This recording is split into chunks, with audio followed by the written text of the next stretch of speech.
My son texted, "Dad, do not come. My in-laws do not want you here."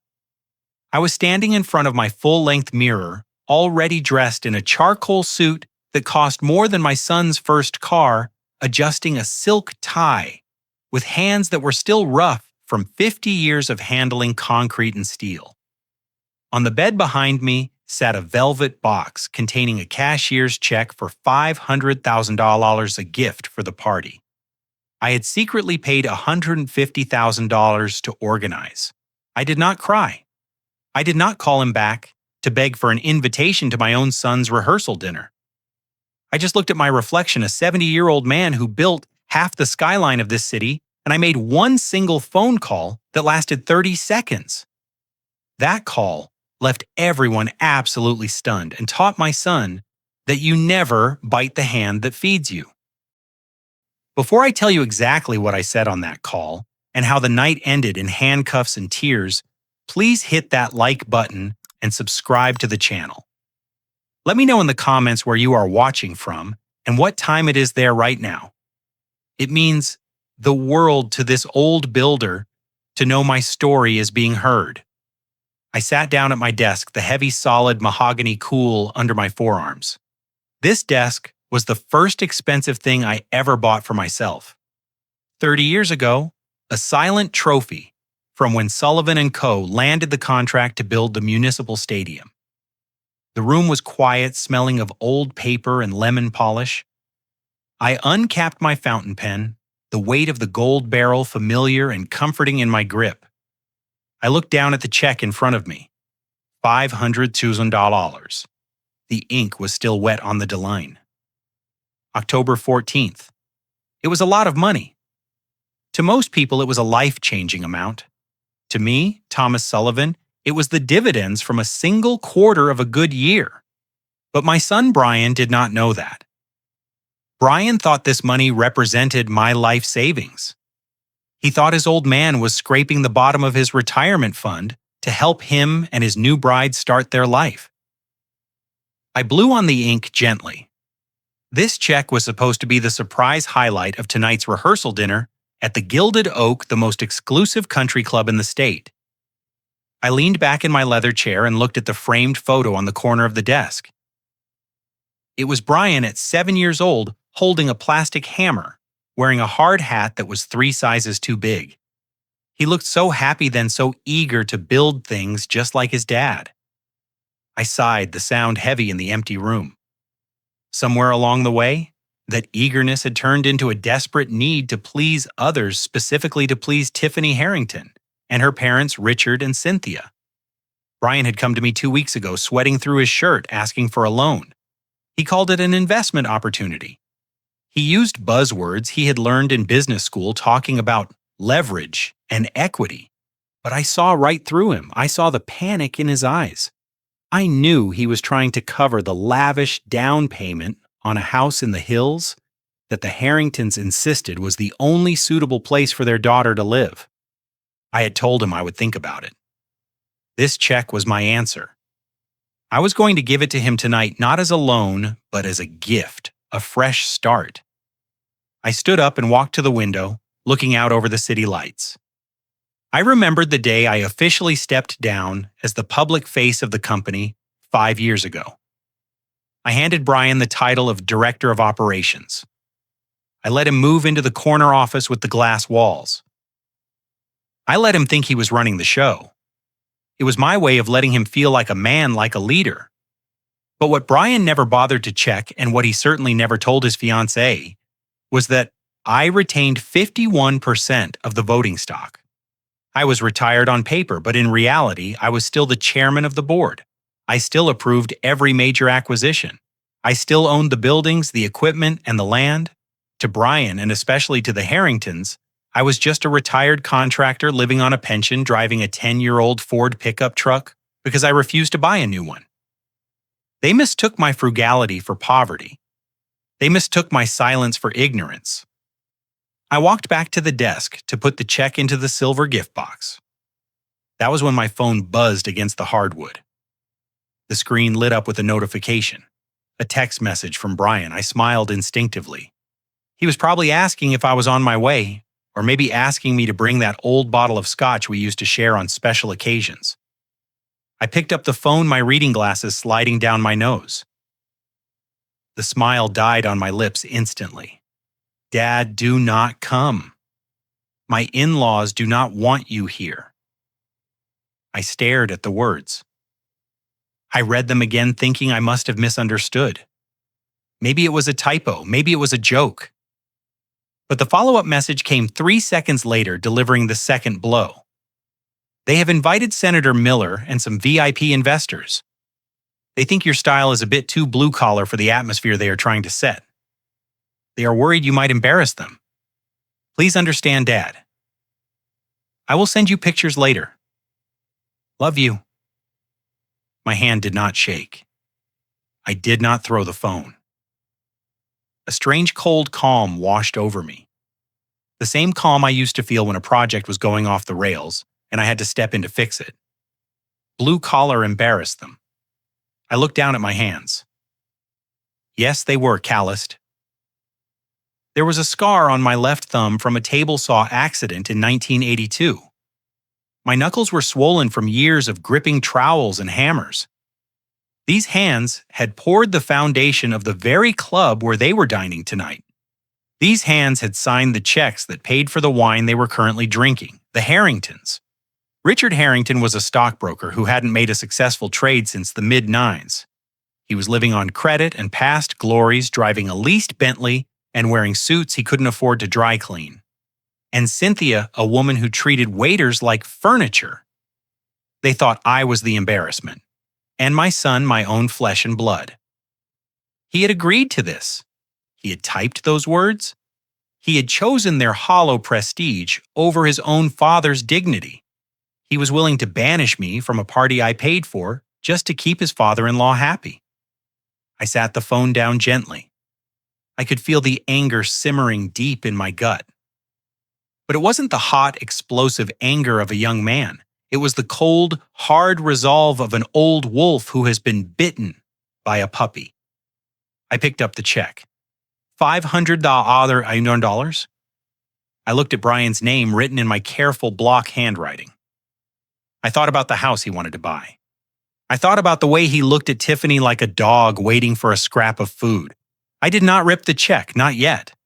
That would be too easy. That would be emotional. And tonight was not about emotion. Tonight was about business. I dialed Brian's number. It rang once, twice, 3 times. Then it went to voicemail. He was screening me. He was probably sitting at the head table laughing at something Richard said, checking his phone under the napkin and hitting ignore. He thought I would just stay home. He thought I would sit here in my recliner, watch the news, and wait for him to send me a few photos of the cake cutting. He thought I was a pushover. I stood up and buttoned my jacket. It was a custom fit, tailored by the same man who dressed the governor, but I doubt the Harringtons would recognize quality if it wasn't plastered with a designer logo. I grabbed the silver gift box with the check inside. I grabbed my car keys, not the keys to the Ford truck. I reached into the back of the drawer and pulled out the key fob to the vintage Mercedes convertible.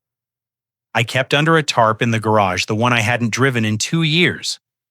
If they were worried about appearances, I would give them an appearance they would never forget. I walked out of my study, turning off the lights. The house was quiet, but my mind was loud with calculations. I wasn't going there to cause a scene. I wasn't going there to yell or scream. I was going there to clarify a few misunderstandings regarding ownership net worth and exactly who was paying for the filth minion they were about to eat. They didn't want the construction worker. Fine. Tonight they were going to meet the chairman. I walked into the garage, pulled the cover off the car, and started the engine. The roar of the motor echoed against the concrete walls. I backed out of the driveway, the tires crunching on the gravel. I turned onto the main road, heading toward the hills, toward the Gilded Oak. As I drove, I thought about the text message one last time. Dad, don't come. I gripped the steering wheel tighter. Oh, I was coming, Brian, and I was bringing a reality check that was going to bounce harder than Richard Harrington's credit rating. I pulled up to the security gate of the country club. The guard, a young man named Steve, who I had hired personally 3 years ago, stepped out of the booth. He looked at the car, then looked at me. His eyes widened. "Mr. Sullivan," he said, standing up straighter. "I didn't see your name on the guest list for the Harrington party. They gave me strict instructions." I rolled down the window and looked him in the eye. "Steve, who signs your paycheck?" "You do, Mr. Sullivan," he replied instantly. "Open the gate, Steve, and call Garcia. Tell him I am coming in through the back. I want access to the security room." Steve didn't hesitate. He hit the button. The iron gates swung open. I drove through up the winding driveway, lined with the oak trees I had planted myself 20 years ago. The clubhouse loomed ahead, lit up like a palace. I could see the guests mingling on the terrace. I could hear the jazz band playing. It looked perfect. It looked expensive. I parked the car in the owner's spot right next to Richard's leased Bentley. I turned off the engine and sat there for a moment in the silence. I looked at the gift box on the passenger seat. This was it, the moment of truth. I wasn't just a father tonight. I was a reckoning. I opened the car door and stepped out into the cool night air. I adjusted my cuffs, picked up the box, and walked toward the service entrance. They wanted me to be invisible. They wanted me to be absent. They were about to get their wish, but first they were going to learn exactly what it cost to disrespect Thomas Sullivan. I pushed open the heavy steel door and stepped into the kitchen, where the staff paused and looked at me with recognition and fear. "Where is Garcia?" I asked quietly. The head chef pointed toward the office. I walked past the sizzling pans and the trays of hors d'oeuvres that I had paid for. I walked straight to the heart of the operation. It was time to pull the plug. I pulled my 2014 Ford F-150 pickup truck up to the main gate of the Gilded Oak. The engine rumbled with a sound that was more agricultural than refined, a stark contrast to the purr of the limousines and luxury sedans gliding ahead of me. I loved this truck. It had dust on the dashboard and blueprints in the back seat. It smelled like sawdust and hard work. But tonight, apparently, it smelled like embarrassment. A private security guard I did not recognize stepped out of the booth. He was not one of my regular employees. He was wearing a uniform that looked too new with gold epaulets that looked ridiculous. Richard Harrington must have hired an outside firm to ensure the riff-raff stayed out. The guard took one look at my truck, then at me through the windshield, and held up a gloved hand with a sneer that said everything I needed to know about my status in his eyes. I rolled down the window. The evening air was crisp, carrying the scent of expensive perfume and the exhaust of a Porsche waiting behind me. "Can I help you, sir?" the guard asked, though his tone suggested he wanted me to turn around and leave. "Deliveries are around the back. The kitchen entrance is the third left turn." "I am not a delivery driver," I said, keeping my voice even. "My name is Thomas Sullivan. I am here for the rehearsal dinner." The guard picked up a clipboard and made a show of running his finger down a laminated list. He took his time, letting the driver of the Porsche behind me honk his horn impatiently. "Sullivan, Sullivan," he muttered. "I am sorry, sir. I do not see a Thomas Sullivan on the VIP guest list for the Harrington party. Perhaps you have the wrong venue." I gripped the steering wheel. My knuckles turned white. It was not a mistake. It was a blockade. Richard had actually done it. He had erased me from the door list of a building I constructed with my own sweat. I picked up my phone from the center console. I dialed Brian again. This time he answered on the first ring, but his voice was a hushed whisper, as if he was hiding in a bathroom stall. "Dad, I told you," Brian hissed. "Please tell me you are not at the front gate. I am looking at a rent-a-cop who tells me my name is not on the list." "Brian, I paid $150,000 for this dinner. I signed the check for the deposit on this venue, and now I am being turned away like a beggar. Explain this to me, son. Look me in the eye, even over the phone, and tell me why. There was a silence on the line, heavy and suffocating. Then Brian spoke and his voice trembled with a mixture of fear and shame that made my stomach turn. It is not me, Dad. It is Tiffany and her parents. They invited Senator Miller. They have the CEO of Nexus Corp inside. They said your image does not fit. My image?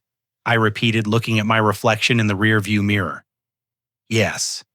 Brian continued the words, tumbling out faster now. They said you look too blue-collar. Richard said your hands. He said your hands are calloused and rough, and that you look like a laborer. He said having a retired construction worker at the head table would confuse the investors. They want to project an image of old money, Dad. They think you will ruin the aesthetic. I listened to my son's voice, feeling a cold numbness spread through my chest. It wasn't just Richard. Brian was relaying these insults without defending me. He was accepting their premise that honest work was something to be hidden. So I asked quietly, "You agreed with them? You agreed that your father, the man who paid for your college, the man who bought your first car, is too dirty to sit with your new family?" "Dad, it is just for one night," Brian pleaded. "Just go home. We will do a private dinner next week. Just you and me, somewhere casual, somewhere you are comfortable. Please, Dad, do not make a scene. The cars are piling up behind you." I looked up at the clubhouse, looming against the night sky, the gilded oak. It looked magnificent. The limestone pillars were lit by soft amber floodlights. The slate roof gleamed. It was a fortress of wealth and exclusion. But I saw something else. I saw the swamp that used to be here 20 years ago. I remembered the smell of the stagnant water and the mosquitoes. Everyone told me I was crazy to buy this land. They said it was a sinkhole. They said nothing could be built here. I remembered standing in mud up to my knees, holding the topographical maps, arguing with the city engineers about drainage. I remembered the 18-hour days running the excavators myself because we were behind schedule and over budget. I remembered the day we poured the foundation, thousands of tons of concrete that had to be perfect. I knew every steel beam in that structure. I knew where the electrical conduits ran inside the walls. I knew that the third pillar on the left of the portico had a 1999 penny buried in the mortar for good luck. I built this place. I didn't just buy it, I created it. And now my son was telling me I wasn't good enough to walk through the doors I had hung with my own hands. The irony was so sharp it almost made me laugh. They were worried about my calloused hands. They didn't realize those hands held the deed to the ground they were standing on. "Okay, Brian," I said. My voice was calm, terrifyingly calm. "I understand. You have made your choice. You want to play the part of the aristocrat. You do not want the builder around." "Thank you, Dad." Brian exhaled, sounding relieved. "Thank you for understanding. I knew you would not want to be uncomfortable anyway. I will call you tomorrow." He hung up. The line went dead. The guard tapped on my window with his flashlight. "Sir, you are blocking the entrance. You need to turn around. There is a service road to the left that will take you back to the highway." I looked at the guard. I looked at the line of luxury cars behind me. I looked at the clubhouse one last time. I shifted the truck into reverse, then into drive. I turned the wheel, but I did not head for the highway. I drove slowly around the perimeter of the parking lot, away from the valet stand toward the darkness of the service side of the building. "Where are you going?" the guard shouted, stepping out of his booth. "You cannot go back there. That is for staff only." I ignored him. I knew exactly where I was going. I knew that around the back corner, hidden behind a row of neatly trimmed hedges, was the delivery dock and the staff entrance. And I knew that entrance had a biometric lock that I had installed myself. I pulled the truck into the shadows near the dumpsters. I killed the engine. I sat there in the dark for a moment, listening to the distant sound of the jazz band playing inside. They were celebrating. They were toasting to their future. A future financed by my money built on my labor. While I sat by the garbage, I pulled out my phone again. I scrolled through my contacts until I found the name I needed, Garcia. Garcia had started as a busboy when the club first opened. I had seen his work ethic. I had promoted him. I had paid for his mother's surgery when she got sick 5 years ago. He was the general manager now, the man who ran the show. But he never forgot who signed the checks. I pressed the call button. Mr. Tia, Sullivan Garcia answered on the second ring, his voice professional but warm. I did not expect to hear from you tonight. Is everything all right with the transfer for the payment? The payment is fine, Garcia, I said. I am currently sitting in my truck at the loading dock. The loading dock, Garcia repeated, confusion in his voice. Sir, why are you not at the front door? We have the presidential table set up for you. My son and his father-in-law seem to think I am not classy enough for the front door. Garcia. They have security turning me away. They think I am a liability.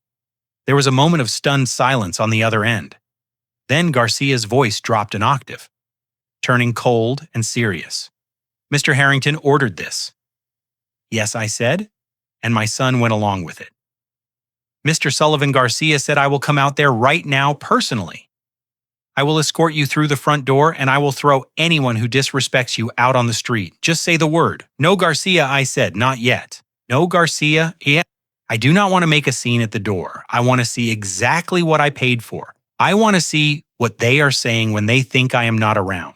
I want you to open the service entrance for me, and then I want you to take me to the security surveillance room. The surveillance room, Garcia asked. Yes. I want to watch the party on the monitors. I want to hear the audio feeds. I want to know exactly who I am dealing with before I walk into that room. Can you do that for me? Consider it done. Mr. Sullivan Garcia said, I am walking to the back door now. I hung up the phone and stepped out of the truck. The night air was cold. I straightened my jacket. I smoothed my tie. They wanted to hide me in the dark. They wanted to treat me like the help. Fine. I would enter like the help, but I would leave as the owner. And before this night was over, everyone in that ballroom would know exactly who built the floor they were dancing on. I walked toward the steel door, waiting for the click of the lock, ready to begin the demolition. Garcia opened the steel door before I even had a chance to knock. He stood there in his immaculate black suit, the lights of the kitchen reflecting off his polished shoes. He didn't look at me with pity or confusion. He looked at me with the absolute difference of a soldier greeting his general. Good evening, Mr. Sullivan Garcia said, stepping aside to let me in. He gestured to the kitchen staff a silent command that made them avert their eyes and focus intently on their chopping and sautéing. They knew the drill. The owner was on site and he was in stealth mode. I walked past the stainless steel counters smelling the rosemary and garlic of the prime rib I had approved for the menu 3 weeks ago. It was strange to be back of house, moving through the steam and the noise while my credit card was being charged for the party out front. Garcia led me through the labyrinth of corridors, past the wine cellar to a nondescript door marked with a simple sign that read "Authorized Personnel Only." He punched in a code, scanned his thumb, and held the door open. I stepped into the security control room. It was cool, dark, and hummed with the quiet power of high-end electronics. This room was the brain of the Gilded Oak. When I built this place, I insisted on a surveillance system that rivaled a casino. I wanted to see every corner of my investment. Sit here, sir, Garcia said, pulling out the main ergonomic chair in front of the wall of monitors. I sat down the leather side under my weight. In front of me, a dozen high-definition screens flickered with live feeds from every angle of the club. The parking lot, the lobby, the hallways, and the grand ballroom. Bring up the main table, I said, leaning forward, and give me the audio feed. Garcia's fingers flew across the keyboard. The central monitor, a massive 60-in 4K screen, flared to life. The image was crystal clear. It was like I was floating right above the centerpiece of white leaves and orchids. There they were, the Harrington clan. Richard sat at the head of the table, his face flushed with the expensive Cabernet I had selected. He was wearing a tuxedo that looked a size too small, straining at the buttons. Beside him was Cynthia, dripping in jewelry that I suspected was pastied or rented. And there was my son Brian, looking small and terrified, clutching a glass of water like a life raft. Next to him was Tiffany, glowing with a triumph that made my skin crawl. I watched as Richard stood up, tapping a spoon against his crystal glass. The room went silent. I motioned for Garcia to boost the volume. Richard's voice filled the small security room, crisp and clear as if he were standing right next to me. "Ladies and gentlemen," Richard boomed, puffing out his chest, "I want to welcome you all to the Gilded Oak. As many of you know, the Harrington family has been coming here since the doors opened. It is practically our second home. When Tiffany told me she wanted to get married, I told her, sweetheart, spare no expense. Your father will handle it. We rented this entire facility tonight because my little girl deserves nothing but the best." I felt a vain throb in my temple. Spare no expense, my expense. He was claiming credit for every dollar I had spent. He was standing on my floor under my chandelier, eating my food, and telling a room full of senators and CEOs that he was the benefactor. Garcia cleared his throat softly. He walked over to a filing cabinet in the corner, unlocked it, and pulled out a thick manila folder. He placed it gently on the desk in front of me. "I think you should see this, Mr. Sullivan," Garcia said quietly. "Since you are auditing the operations tonight." I opened the folder. It was a financial profile on Richard Harrington. As the owner of the club, I had the right to review the standing of any member. What I saw made me let out a low, humorless whistle. Richard Harrington wasn't just broke. He was underwater. He was drowning. The document on top was a delinquency notice. Richard hadn't paid his membership dues in 3 years, 36 months. The only reason his membership hadn't been revoked was because Brian had quietly paid the last 2 installments from his own account. I flipped the page. A credit check run by the club's finance department when Richard tried to book the ballroom 3 months ago declined. Insufficient funds, 7 active liens against his primary residence, a credit score that was lower than the temperature outside. This wasn't a noble lineage. This was a house of cards held together by hairspray and delusion. They weren't aristocrats. They were grifters in Gucci belts. I looked up at the screen. Richard was sitting down now, basking in the applause of the guests who thought he was a titan of industry. He leaned over to whisper something to the senator next to him. Probably a lie about his investment portfolio. "Can you isolate the audio on the bride and her mother?" I asked Garcia. Garcia nodded and adjusted the parabolic microphone settings on the touchscreen. The ambient noise of the party faded away, replaced by the hushed, sharp whispers of the 2 women sitting to Brian's left. Tiffany was leaning in close to her mother, Cynthia. They were clinking their wine glasses. "Did you see the text?" Tiffany asked, a smirk playing on her lips. Brian said, "The old man isn't coming. He actually bought the excuse about the VIPs. "Thank God."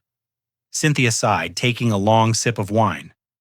I was terrified he would show up in some flannel shirt and work boots. It is hard enough convincing the senator to invest in Richard's new venture without having a bricklayer sitting across from him. He is not just a bricklayer, Mom. Tiffany giggled. "He is our golden goose." Brian says he is bringing a check tonight, $500,000. I stared at the screen. My hand instinctively went to the breast pocket of my jacket, where the torn pieces of that check should have been, but instead I felt the sharp corner of the folded invoice I had printed out earlier. $500,000. Cynthia whispered, her eyes widening with greed. That is enough to cover the interest on the bridge loan and keep the bank from foreclosing on the house for another 6 months. We just need to get that check into the account by Monday morning." "It gets better," Tiffany said, lowering her voice even further.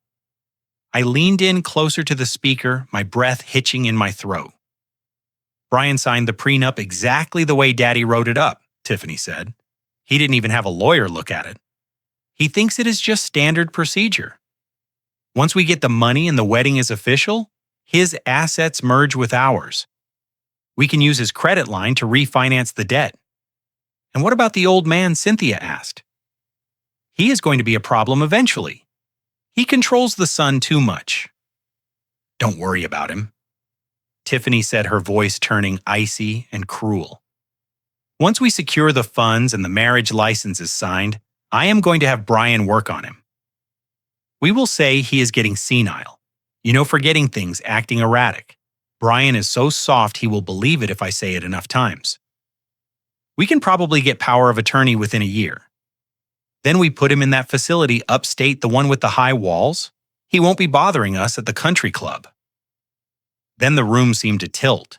The air in the security booth felt suddenly thin. "Tows him into a facility. Declare me incompetent. Take my life's work, my dignity, and lock me away so they could spend my money on their charade. And Brian, my son." They viewed him as nothing more than a tool, a soft touch, a means to an end. They were going to bleed him dry and then use him to bury me. I looked at Brian on the screen. He was staring at Tiffany with adoration, completely oblivious that the woman he was about to marry was plotting to dismantle his father's life. He was a sheep sitting at a table of wolves, and he had just invited them to dinner. I sat back in the chair. The shock faded, replaced by a cold, hard clarity. This wasn't just disrespect anymore. This wasn't just a snub. This was war. They weren't just trying to exclude me. They were trying to erase me. I closed the folder on the desk. I looked at Garcia. His face was pale. He had heard every word. He looked at me, waiting for an order, waiting for an explosion. But I didn't explode. Builders don't explode. We deconstruct. We take things apart brick by brick, beam by beam, until the structure fails. "Garcia," I said, my voice steady and low. "Do you have the master override for the ballroom audio-visual system?" "Yes, sir." Garcia said, "I can control everything from here. The screens, the microphones, the lights." "Good," I said.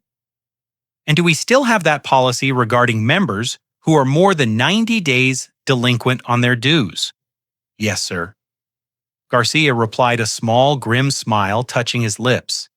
"Immediate suspension of privileges and a ban from the premises until the debt is settled in full." "Excellent," I said. "Print out Mr. Harrington's full ledger. Every unpaid martini, every bounced check, every month of unpaid dues. And Garcia, yes, Mr. Sullivan, cut the music. It is time for a toast." I stood up and buttoned my jacket. I checked my reflection in the dark monitor one last time.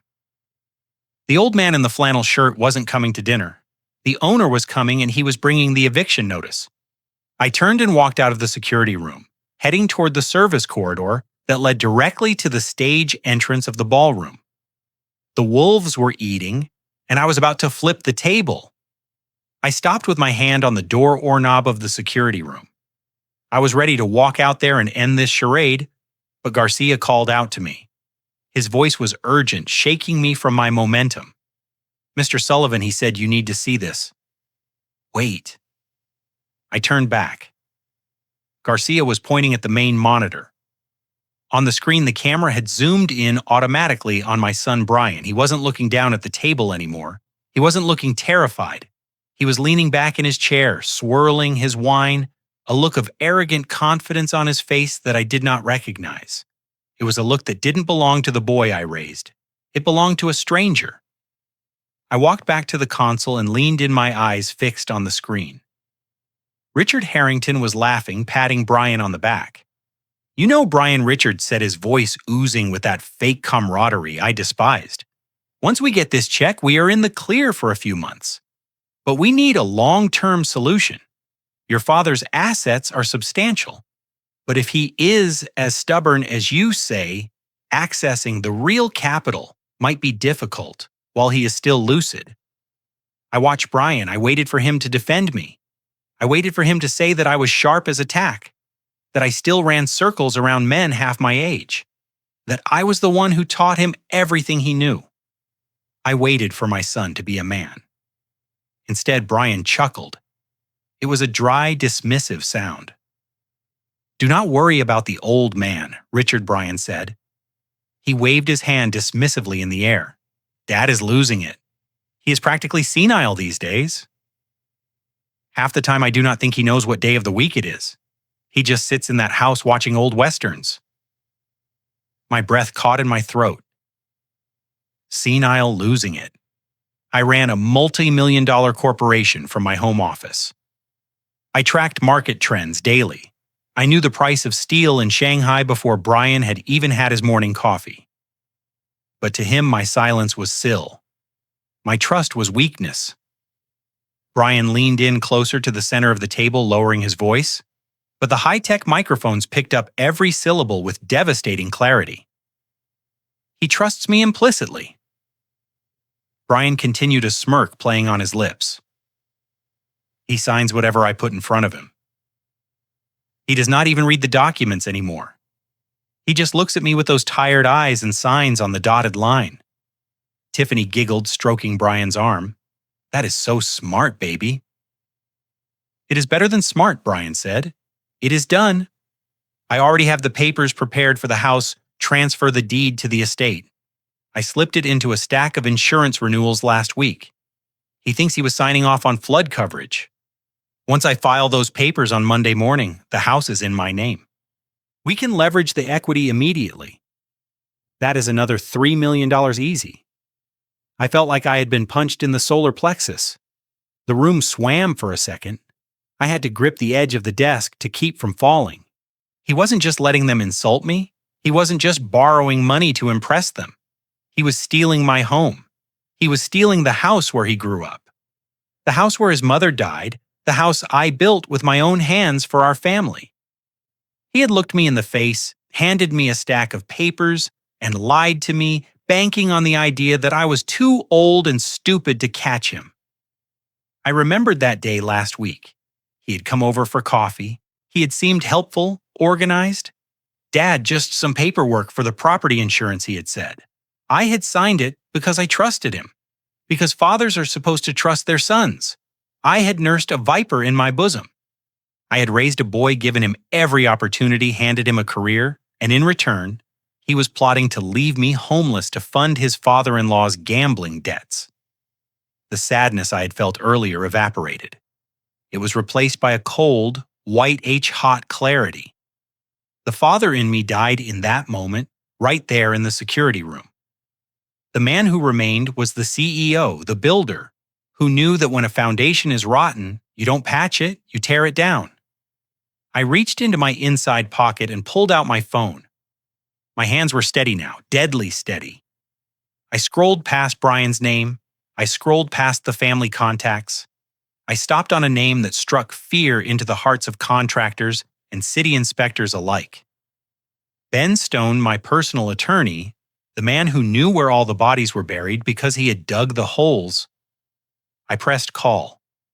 It was 8 on a Friday night, but Ben answered on the second ring. He knew that if I was calling at this hour, the building was either on fire or I was buying a new one. "Tom," Ben said, his voice rasping slightly. "Everything okay?" "No, Ben," I said. My voice sounded foreign to my own ears, devoid of warmth, stripped of mercy. "Nothing is okay, but it is about to be corrected." "What do you need, Tom?" "I need you to open your laptop, Ben." "Right now?" I could hear the rustle of movement on the other end, the sound of a chair scraping the click of keys. "I am opening it." "What am I looking for?" "I want you to access the internal ledgers for the Sullivan Logistics branch, Brian's branch." There was a pause. Silence stretched over the line. "Tom, that is highly irregular. Brian is the director." Is there a problem with the quarterly report? I am not interested in the report, Ben. I said, staring at the screen where my son was now toasting, with his father-in-law celebrating their theft. I want you to look at the escrow accounts. I want you to look at the capital reserve, and I want you to cross-reference every withdrawal over $50,000 in the last 6 months with the shell companies associated with Richard Harrington. Tom Ben said slowly, his voice dropping. You're asking me to audit your son for embezzlement. I am asking you to find the money he stole, Ben. I snapped. He just admitted on tape to fraud. He admitted to tricking me into signing a deed transfer for my personal residence. If he is willing to steal my house, he has already picked the company clean. I know it. I can feel it. I heard the rapid clatter of typing. Ben was moving fast now. He sensed the blood in the water. Give me 2 minutes, Ben said. I am logging into the master admin account. I waited. On the screen, the party continued. The waiters were clearing the appetizer plates. Brian was laughing, his head thrown back, looking like the king of the world. He had no idea that the guillotine blade was already falling. Tom Ben's voice came back tight and sharp. I am looking at the operating account for the logistics hub. There is a discrepancy. How much? I asked. There was a wire transfer 3 days ago. $2 million. It was flagged as an equipment acquisition for a new distribution center in Nevada. We don't have a distribution center in Nevada, I said coldly. Exactly, Ben said. The funds were wired to a holding company called RH Ventures LLC. Richard Harrington. I said it wasn't a question. It looks that way. Ben confirmed. Tom, this is a felony. This is grand larceny corporate espionage. If we report this, if I interrupted him, there is no if, Ben. I want you to freeze it. I can try to put a stop payment on it, but if it has cleared, freeze everything else I ordered. Lock him out of the system, revoke his security clearance, cancel his company credit cards. I want his key card to stop working before dessert is served. And Ben, yes, Tom, draft the termination papers for cause gross misconduct theft and prepare a civil suit against Richard Harrington for the recovery of stolen corporate assets. Tom Ben said gently, he is your son. This will send him to prison. I looked at the screen one last time. I looked at the boy who had just bragged about tricking his senile father. I don't have a son, Ben. I have an employee who just stole $2 million. Do it and call the police. Tell them to meet me at the Gilded Oak. I hung up the phone. I didn't look at Garcia. I didn't need to. I knew he was standing at attention, ready for the next command. I turned away from the monitors. I was done watching. It was time to introduce myself to the guests. I remained in the security control room for a few moments longer, my eyes fixed on the 60-in monitor that displayed the banquet in high definition. The previous rage had cooled into something solid and heavy, like a block of ice sitting in my stomach. I needed to see this. I needed to witness the full extent of their hubris before I brought the hammer down. On the screen, the waiters were pouring champagne. Not just any champagne, but a vintage Dom Perignon that retailed for $300 a bottle. I watched as Richard Harrington stood up again, tapping his glass for attention. He looked flushed, victorious, a man who believed he had just pulled off the heist of the century. He didn't look like a man who was broke. He looked like an emperor. Brian stood next to him, my son. He looked less like an emperor and more like a court jester, smiling nervously, nodding at everything his father-in-law said. He was a puppet, and Richard was pulling the strings with hands that were greasy with my money. Friends, family, distinguished guests. Richard bellowed, his voice amplified by the sound system I had paid for. I want to propose a toast not just to the happy couple, but to the future, to the new era of the Harrington legacy. He paused for effect, looking around the room, soaking in the adoration of people who had no idea he was spending stolen money. You know, Richard continued swirling the golden liquid in his glass. In business, as in life, you have to be bold. You have to seize opportunities when they present themselves. And I am thrilled to announce tonight that thanks to the strategic brilliance of my future son-in-law, Brian, we are launching a massive new venture. I leaned closer to the screen. The security room was silent except for the hum of the cooling fans and Richard's voice. We are expanding into the logistics sector, Richard announced proudly. We have secured a prime distribution facility in Nevada, a state-of-the-art complex that will be the cornerstone of our new empire. This is just the beginning. Welcome to the Harrington Renaissance. The room erupted in applause. I watched Brian. I watched for a flinch. I watched for a sign of guilt. That was my warehouse. That was my land. That was the Sector 4 complex he had mortgaged behind my back. And there he was letting Richard Harrington claim it as his own. Brian was clapping too. He was clapping for his own theft. He was clapping for the destruction of his father's company. It was a feast of vultures. They were picking my bones clean while I was still alive, and they were congratulating each other on the meal. I looked down at the silver gift box in my hands. Inside was the cashier's check for $500, $200. A gift of blessing, a father's love in paper form. I opened the box. I took out the check. I looked at the numbers. 500000.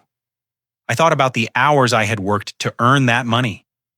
The winters spent on freezing scaffolding, the summers sweating in trenches, the missed birthdays, the late nights. I had saved that money to ensure my son would never have to struggle the way I did. And he had taken that sacrifice and thrown it in the mud for a round of applause from a room full of strangers. Slowly, deliberately, I tore the check in half. The sound was sharp in the quiet room. I put the two halves together and tore them again and again until the $500, $1,000 was nothing but confetti. I let the pieces fall onto the desk of the security console. They looked like snow. I didn't feel sad. I didn't feel heartbroken. I felt lighter. The burden of trying to buy their love, of trying to be good enough for them was gone. But I couldn't go out there empty-handed. A guest should always bring a gift, and a creditor should always bring an invoice. I looked around the desk. I saw a printed dinner menu that Garcia had left there earlier. It was printed on heavy cream-colored cardstock with gold-embossed lettering, the Gilded Oak Rehearsal Dinner. I flipped it over to the blank side. I took my gold fountain pen from my inside pocket. I uncapped it. I placed the cardstock on the desk and began to write. My hand was steady. My handwriting was bold and jagged. The handwriting of a man who used blueprints, not spreadsheets. I wrote 3 lines. Line 1, repayment of unauthorized loan, $2 million. Line 2, venue rental and catering fees, $150,000. Line 3, termination of employment effective immediately. I signed it at the bottom, Thomas Sullivan, chairman. I blew on the ink to dry it. It wasn't a check. It was a declaration of war. It was a bill of sale for their souls. I placed the card into the velvet-lined silver box, where the check used to be. It fit perfectly. I looked up at the screen one last time. Richard was drinking his champagne. Tiffany was whispering something to her mother, probably calculating how quickly they could spend the money they thought they were getting. Brian was shaking hands with the senator, looking like he belonged. They looked so comfortable, so safe. They thought the walls of the Gilded Oak were protecting them. They didn't realize the walls belonged to me. I stood up. I buttoned my suit jacket. I adjusted my cuffs. I checked my tie. I looked at my reflection in the dark glass of the monitor. I didn't see a construction worker. I didn't see a retired old man. I saw a storm. Garcia was standing by the door watching me. He had seen me tear the check. He had seen me write the note. He didn't say a word, but his posture was straighter, his jaw set. He was ready. Garcia, I said, my voice low and devoid of any emotion. Yes, Mr. Sullivan, do not let anyone leave through the service exits. Lock them down. Done, sir. And Garcia, yes, sir. Kill the music. It is showtime. Garcia nodded and reached for the master audio fader. I stepped out of the security room and into the service corridor. I could hear the jazz band playing a lively, upbeat number. It sounded like a celebration. As I walked down the hall, the music suddenly warped, slowed down, and then cut out completely with a sharp electronic hiss. The silence that followed was heavy and sudden. I could hear the confused murmur of the crowd through the walls. I pushed open the double doors leading to the stage. The bright lights of the ballroom hit me, but I didn't blink. I stepped out from the wings, the silver box in my hand, walking onto the stage like a ghost, returning to haunt the living. Richard Harrington was still holding his glass, his mouth open mid-laugh. He froze when he saw me. The senator lowered his drink. Tiffany dropped her fork.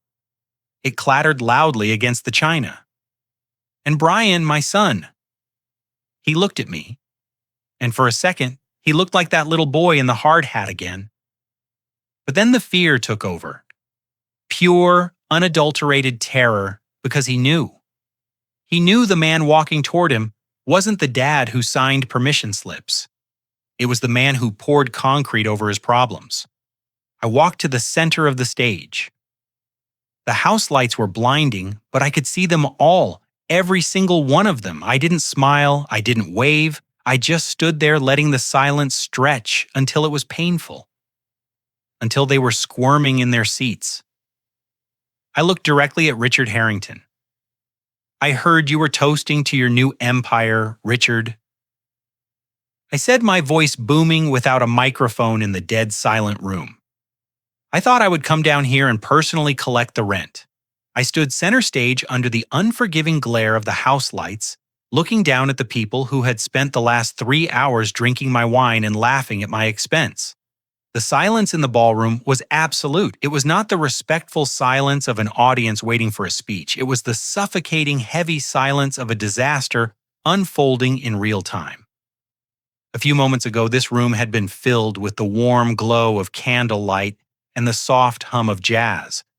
Now stripped of the ambiance, it looked exactly like what it was, a room full of strangers eating food they did not pay for, hosted by a fraud who was drowning in debt. I locked eyes with Richard Harrington. He was still standing, his hand frozen halfway to his mouth, the champagne flute tilting dangerously. His face had gone from a flush of victory to a pale wax and mask of shock. He looked at me as if I were a corpse that had climbed out of its grave to crash his party.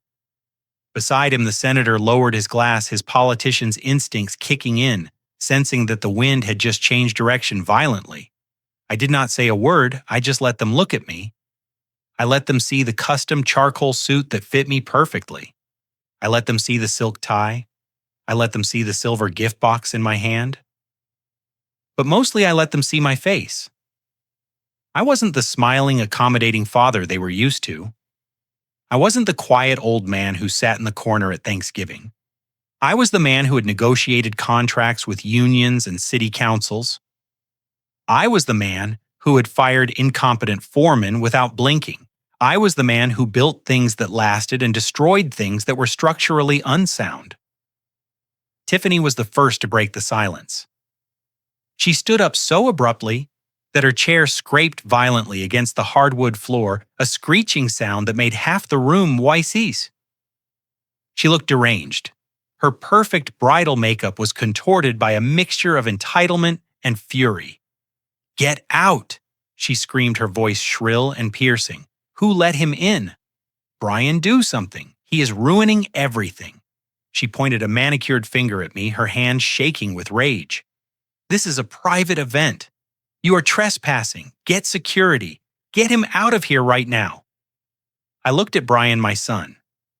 He was sitting next to her, but he looked like he was shrinking physically. He was staring at the white tablecloth, wishing he could dissolve into the fabric. He knew. He knew exactly what was happening. He knew that the silver box in my hand didn't contain a check anymore. He knew that his house of cards wasn't just falling down, it was being incinerated. Brian, Tiffany hissed, grabbing his shoulder and shaking him. "Why are you just sitting there? Tell him to leave." Brian didn't move. He couldn't. He was paralyzed by the weight of his own betrayal. Richard Harrington recovered his voice. Then he puffed out his chest, trying to salvage his dignity in front of the VIPs he was trying to impress. He slammed his glass down on the table, splashing champagne onto the expensive linens. "Security!" Richard bellowed, waving his arm frantically toward the back of the room. "Where is security? Remove this man immediately. He is a senile old fool who has wandered in off the street. He is disturbing my guests." The murmurs began. Then the guests were whispering, looking back and forth between the angry father of the bride and the calm, imposing figure on the stage. They were confused. They thought this was some sort of skit, or perhaps a family dispute gone wrong. They didn't understand that they were witnessing an execution. "I heard you didn't want me here, Richard," I said. My voice was calm, but it projected to the back of the room without effort. "I heard you thought I wasn't classy enough to sit at your table." Richard's face turned a deep, ugly shade of red. "I don't know how you got past the gate, Tom, but you are leaving now. You are embarrassing your son. Look at him.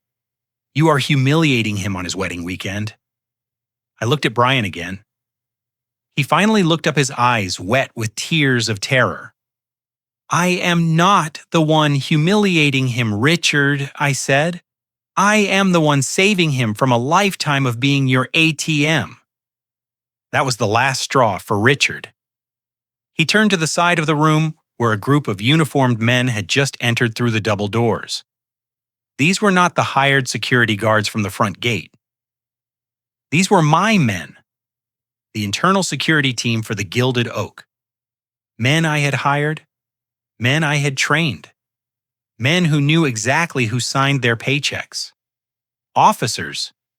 Richard shouted, pointing a shaking finger at me.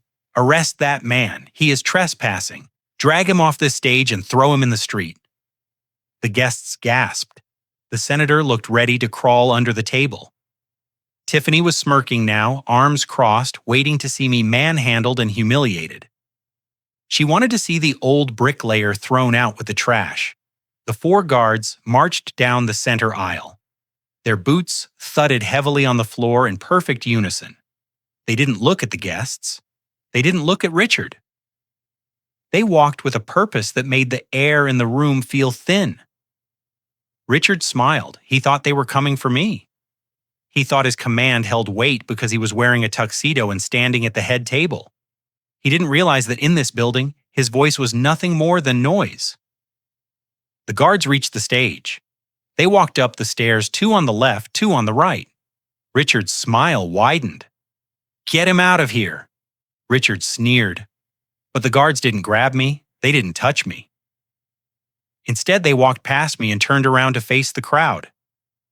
They formed a protective semicircle behind me, their arms crossed over their chests, their faces stony and impassive. They weren't there to remove me. They were there to enforce my will. They were my Taurian guard. The smile slid off Richard's face like sludge. Tiffany's smirk vanished. The room went deadly silent again. I took a step forward. "I'm sorry to disappoint you, Richard," I said, my voice dropping to a register that was pure steel. "But you seem to be confused about how property rights work in this country. You see, you cannot evict the landlord." "What are you talking about, Richard?" stammered his voice, losing its boom. "I rented this hall. I paid the deposit." "You paid nothing," I corrected him. "You haven't paid a bill in this city since 2010. Garcia stepped out from the wings. Then he was holding a wireless microphone. He walked to the center of the stage, his posture upright and dignified. He stopped next to me and handed me the microphone. But before he stepped back, he turned to address the stunned audience. "Ladies and gentlemen," Garcia announced, his voice ringing through the speakers, crisp and professional. "I apologize for the disruption to your dinner. However, protocol at the Gilded Oak requires that when the chairman of the board is present, he be recognized." He paused, letting the words hang in the air. I saw the senator's eyes go wide. I saw the CEO of Nexus Corp lean forward, sudden recognition dawning on his face. It is my distinct honor. Garcia continued to introduce to you the sole owner of the Gilded Oak, the proprietor of this land, and the founder of Sullivan and Company, Mr. Thomas Sullivan. The name hit the room like a physical blow. Sullivan and Company. In this state, that name meant infrastructure. It meant skyscrapers. It meant power. And for the Harringtons, it meant the end of the world. Tiffany looked at me, her mouth hanging open. She looked at Brian. "You said he was a construction worker," she shrieked. "You said he was a nobody." Brian put his head in his hands. Richard Harrington collapsed into his chair as if his strings had been cut. He looked at the walls of the club, the expensive chandeliers, the marble floors. He realized finally that he had been insulting the king in his own castle. I raised the microphone to my lips. "I heard you were worried about appearances," I said to the room. "I heard you didn't want a blue-collar man ruining your aesthetic." "Well, I have good news and bad news. The good news is you are right. I am a builder. My hands are dirty." I held up my hand, showing the calluses to the room. The bad news, I continued, my eyes drilling into Richard, is that I am only person in this room who has the power to decide who stays and who goes, and frankly, I don't like the company I am keeping. I stood there, the microphone cool in my hand, watching the realization wash over the room like a cold tide. The silence was no longer stunned. It was expectant. They were waiting for the other shoe to drop, and I was holding a whole boot factory. I looked at the senator, a man whose campaign I had donated to quietly for years. I looked at the CEO of Nexus Corp. They were uncomfortable. They knew something smelled rotten, but they didn't know the source. I was about to show them the carcass. "Richard?" I said, my voice conversational, almost pleasant. "You were just telling these good people about your new venture, about the expansion, about the Harrington legacy. It sounded very impressive, very expensive." Richard was trying to shrink into his chair, his face slick with sweat. He dabbed at his forehead with a napkin, his eyes darting around the room, looking for an exit that didn't exist. But I continued pacing slowly across the stage. In my line of work, before we pour a foundation, we do a soil test. We check to see if the ground is solid enough to hold the weight. And Richard, I have to tell you, your ground isn't just soft. It is a sinkhole. I raised my hand and pointed to the massive projection screen behind the head table. It was currently displaying a looped slideshow of engagement photos. Brian and Tiffany on a beach. Brian and Tiffany on a yacht that I knew Richard had rented for an hour just for the photo op. It was a montage of a lie. "Garcia," I said into the microphone, "let us show the guests the real portfolio. Change the feed." The screen flickered. The smiling faces of my son and his bride vanished. In their place, a document appeared. It was stark white and covered in red stamps. It was blown up to 10F tall, impossible to miss. Gasps rippled through the room. It wasn't a wedding photo. It was a foreclosure notice. "This," I said, pointing to the screen, "is the deed to the Harrington estate, the ancestral home. As you can see from the date stamp in the corner, proceedings began 6 months ago. Richard has not made a mortgage payment since 2021. Richard jumped up, knocking his chair over. "Turn it off," he screamed, his voice cracking. "This is a violation of privacy. I will sue you." I ignored him. Next slide. Garcia. The image changed. This time it was a credit card statement. A very long, very red credit card statement. American Express. I read aloud. Balance due $84,000. Status collections, and look at the charges. The Four Seasons Cartier DraftKings. It seems the Harrington legacy is being funded by high-interest debt and online gambling. The senator stood up. He picked up his napkin, wiped his mouth, and threw it on the table. He looked at Richard with a mixture of pity and disgust. "Richard," he said, his voice carrying in the quiet room. "You told me you were liquid. You told me my investment was secured by real estate assets. It is. Richard stammered, reaching out a hand. Senator, please. This is a misunderstanding. This man is vindictive. He's doctoring the files. I am not doctoring anything. Richard, I said I am auditing. Next slide. The screen changed again. This was the one that made the room go cold. It wasn't a bank statement. It was a police report from Atlantic City. It detailed an incident involving unpaid markers at a casino and a subsequent altercation. But attached to it was a promissory note, a note signed by Richard Harrington to a private lending entity that didn't have a website or a Better Business Bureau rating. You see, folks, I said, addressing the room. Richard didn't just borrow from banks. Banks have rules. Banks say no. So Richard went to the kind of lenders who don't ask for credit scores. They ask for collateral in kneecaps.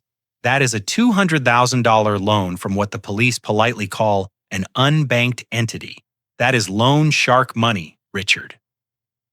And it was due last week. Tiffany let out a sob. She covered her mouth with her hand, looking at her father with horror. She didn't know about this part. She knew they were broke, but she didn't know they were dangerous broke. She didn't know her daddy was gambling with blood money. That is why you needed my check tonight, isn't it? I asked, looking down at him. You weren't going to invest it. You were going to use my life savings to save your own skin. You were going to wash your dirty laundry with my son's inheritance. The room was in motion now. The VIPs were not waiting for dessert. The CEO of Nexus Corp was already halfway to the door, talking furiously into his cell phone, probably canceling whatever deal he had made with Richard. The senator was ushering his wife out, not even looking back. The illusion of power and prestige had shattered, leaving only the ugly, desperate reality of a con artist caught in the act. Richard looked around the room. He saw his audience leaving. He saw his social standing evaporating. He saw the end of his life as he knew it. He panicked. He grabbed his chest. He let out a strangled cry. "Oh, God," he moaned.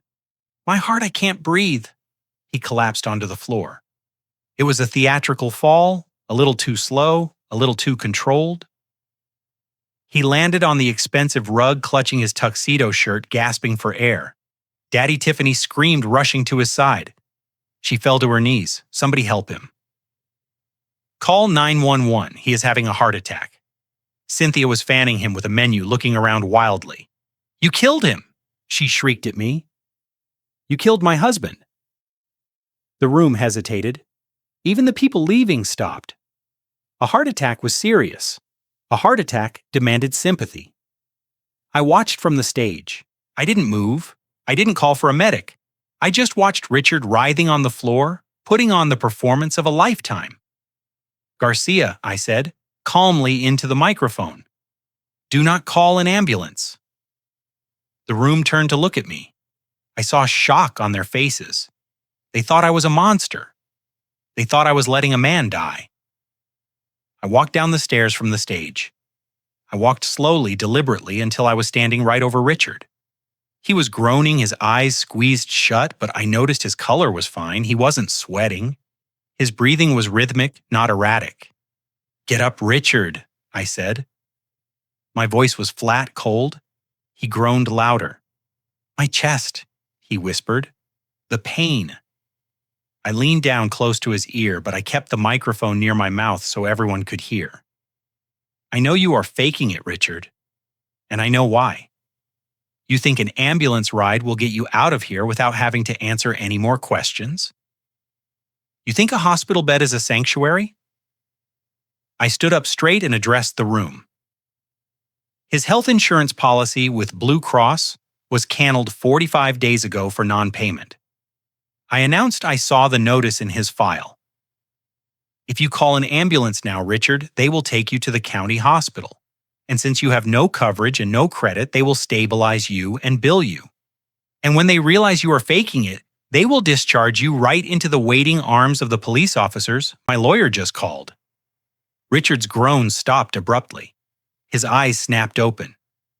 He looked up at me, and the hate in his eyes was pure and unmasked. He realized his escape hatch had been welded shut. The performance ended.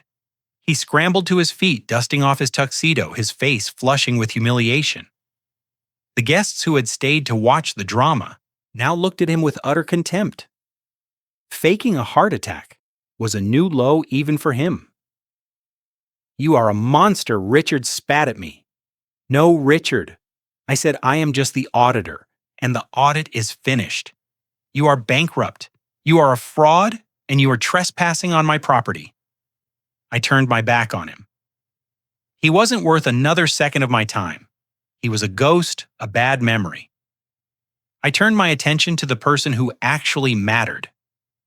The person whose betrayal cut deeper than any unpaid bill. I walked over to the table where my son was sitting. Brian hadn't moved. He hadn't gone to help his father-in-law. He hadn't tried to leave. He was frozen in his chair, staring at me with the eyes of a deer watching the headlights of a semi-truck getting closer and closer. He looked small. He looked weak. He looked exactly like the kind of man who would steal from his father because he was too scared to work for himself. "Hello, Brian," I said softly. He looked up at me, his lip trembling. "Dad?" he whispered. "I can explain." I shook my head. "No explanations, son. We are way past explanations. We are in the numbers phase now, and your numbers do not add up." I reached into the silver box and pulled out the file Ben had sent me, the evidence of the warehouse mortgage, the forgery, the theft. "And you, my precious son," I said, dropping the heavy file onto the table in front of him with a thud that echoed like a gunshot. "You have a lot of accounting to do." The file hit the table with a heavy final thud that seemed to shake the silverware. It sat there between us, a thick stack of papers bound with a metal clip, looking innocuous but containing enough legal dynamite to level a skyscraper. Brian stared at it. He didn't want to touch it. He looked like a man who had just been handed a live grenade with the pin pulled. "Open it," I said. My voice wasn't loud, but it had a density to it that made disobedience impossible. "Open it, Brian. Read the title of the first document out loud, so your new family knows exactly what you brought to the marriage." Brian's hand shook violently as he reached out. He flipped the cover open. His eyes darted across the page, widening with every line. He swallowed hard, his Adam's apple bobbing in his throat. "Affidavit of forgery," he whispered. "Louder," I commanded. "Affidavit of forgery," he said, his voice cracking. "Regarding the commercial mortgage of the Sector 4 distribution complex."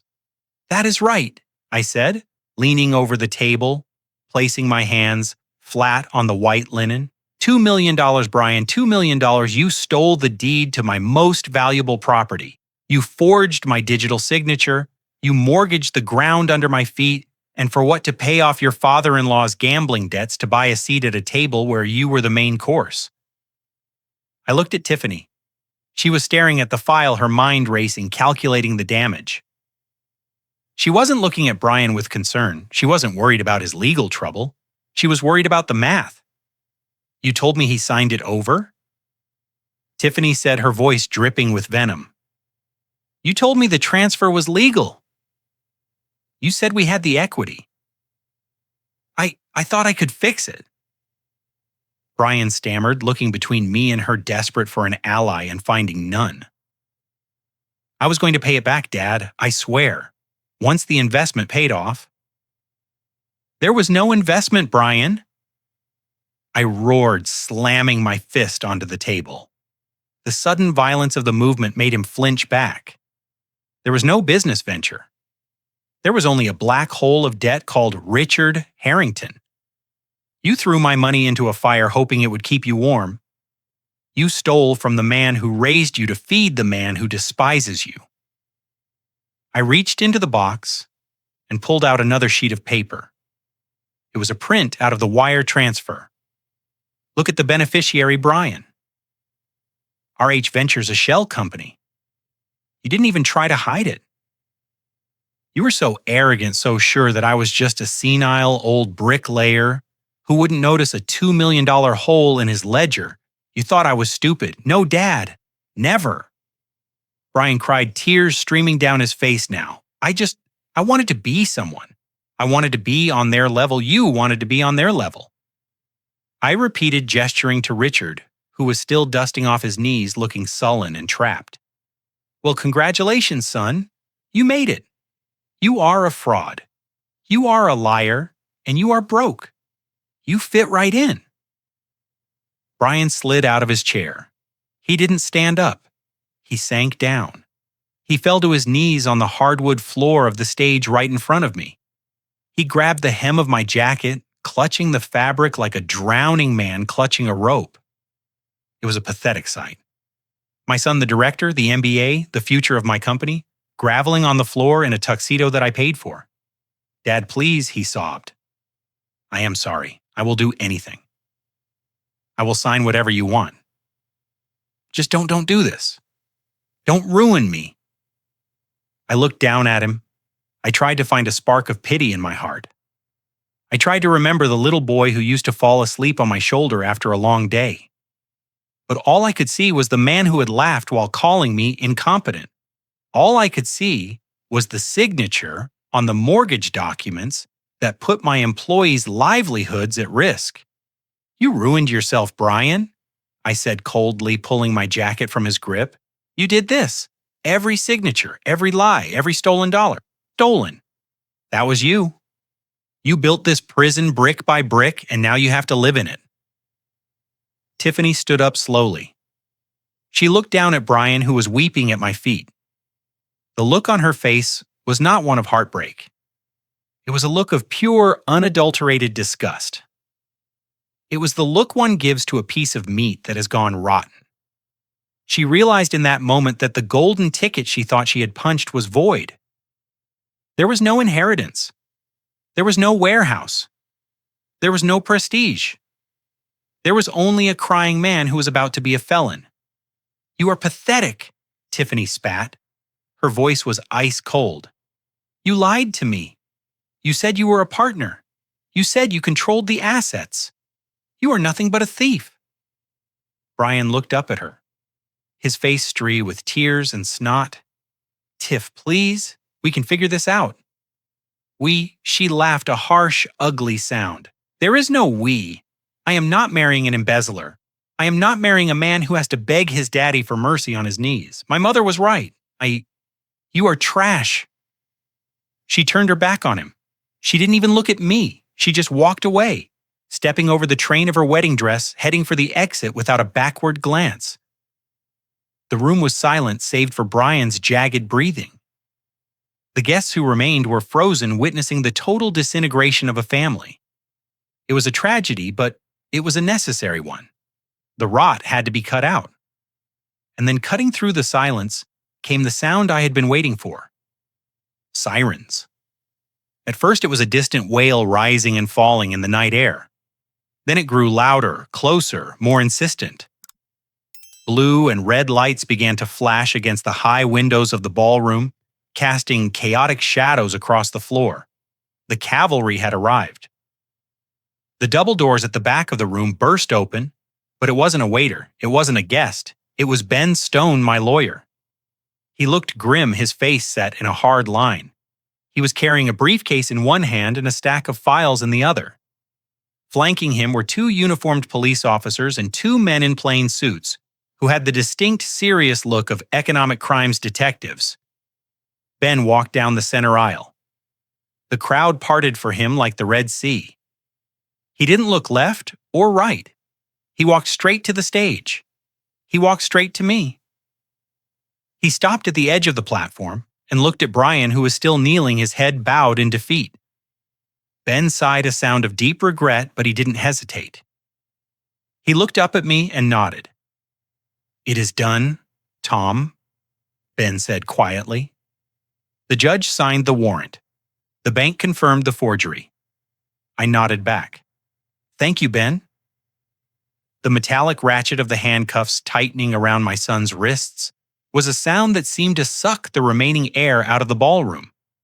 It was a cold, mechanical finality that cut through the sobbing and the murmurs of the few staff members who had remained to witness the collapse of the Harrington Empire. I watched from my position on the stage, my hands clasped behind my back, feeling a weight in my chest that was heavier than any steel beam I had ever lifted. This was the moment I had engineered the moment justice arrived, but it did not taste sweet. It tasted like ash. Detective Miller, a man I had known for years, a man who respected the law as much as I respected a blueprint, stepped forward to formalize the nightmare. He didn't look at me. He kept his eyes locked on the two men who were now the property of the state. He pulled a small laminated card from his pocket, though I knew he had recited these words 1,000 times. Richard Harrington Miller said, his voice flat and professional. You are under arrest for multiple counts of wire fraud, grand larceny, and conspiracy to commit bank fraud. You have the right to remain silent. Anything you say can and will be used against you in a court of law. Richard was not silent.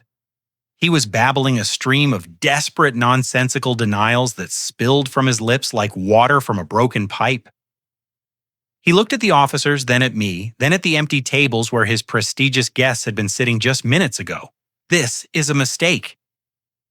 Richard wheezed sweat dripping from his nose onto his ruined tuxedo shirt. I am a respected member of this community. I know the mayor. I know the chief of police. You cannot do this to me. I demand to speak to my attorney. You can call your attorney from the station, Miller said, nodding to his partner. The second officer grabbed Richard by the arm. The man who had strutted onto this stage an hour ago claiming to own the world stumbled. His legs gave out not from a heart attack this time, but from the crushing reality that his charade was over. He had to be half carried, his expensive shoes dragging across the polished floor he had trespassed on. Then Miller turned to Brian. My son was still on his knees, his head bowed, the tears dripping onto the hardwood floor. He looked so young in that moment, stripped of his arrogance, stripped of his title, stripped of the false confidence he had stolen from my bank account. Brian Sullivan Miller continued, You are under arrest for embezzlement, forgery of a financial instrument, and identity theft. Brian didn't fight. He didn't argue. He just let out a low, keen sound, a sound of pure misery. He held his hands out behind him obediently, as if he had been waiting for this moment his whole life, the moment when the imposter was finally unmasked. Dad Brian whispered, his voice barely audible over the hum of the air conditioning. Dad, please. I didn't answer. I couldn't. If I spoke now, I would break, and I needed to be stone. I needed to be the foundation that remained when the house fell down. But the destruction wasn't finished yet. There was one more pillar that needed to crumble. Tiffany Harrington had been standing near the edge of the dance floor, watching the arrest with eyes that were wide and unblinking. She looked like a statue of a bride frozen in time. She watched her father being dragged away. She watched her fiancé being read his rights, and I could see the wheels turning in her mind. I could see the frantic calculations she was making. She looked at the empty ballroom. She looked at the foreclosure notice that was still frozen on the giant screen behind me. She looked at the invoice I had written. And then she looked at Brian. She didn't see a man she loved. She didn't see a partner in life. She saw a failed investment. She saw a liability. She saw a man who had promised her a life of ease and luxury and who was now offering her a future of prison visits and bankruptcy hearings. She walked toward him. Her movement was stiff, robotic. Her white dress rustled softly, a ghostly sound in the quiet room. Brian looked up at her. Hope flared in his eyes, a desperate, pathetic hope. He thought she was coming to comfort him. He thought that in this darkest moment, the woman he had stolen $2 million for would stand by his side. Tiff?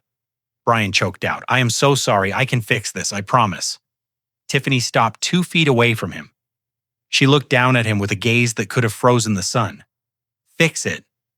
She repeated, her voice trembling not with sorrow, but with a rage so intense it was almost impressive. How are you going to fix it, Brian? You are going to prison. It is a mistake, Brian pleaded. My dad, he will drop the charges. He loves me.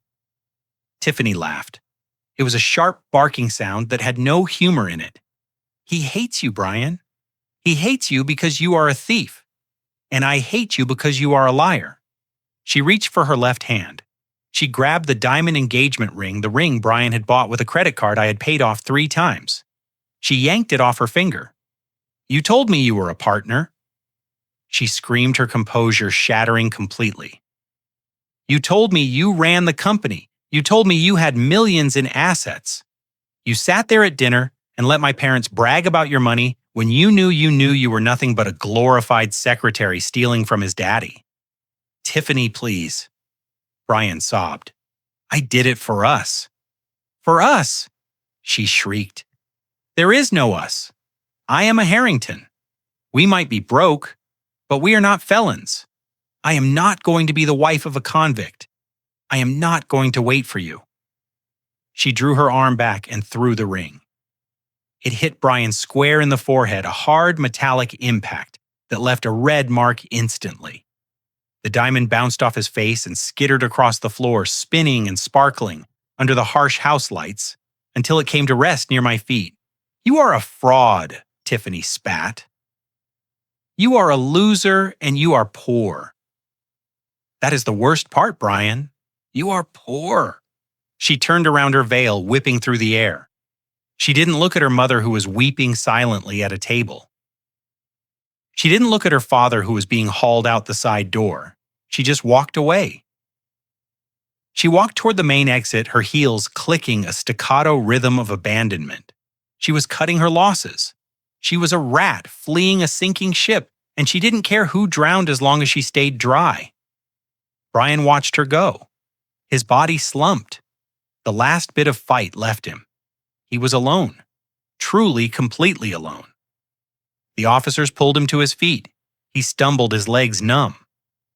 They began to march him toward the exit, following the path Tiffany had just taken. They had to walk past the stage. They had to walk past me. I stepped down from the platform. I walked until I was standing right in front of the path they had to take. Detective Miller held up a hand, signaling the officers to stop. He gave me a moment. He knew this was the goodbye. Brian looked at me. His eyes were red, swollen, and filled with a pain that was difficult to witness. Dad, he whispered.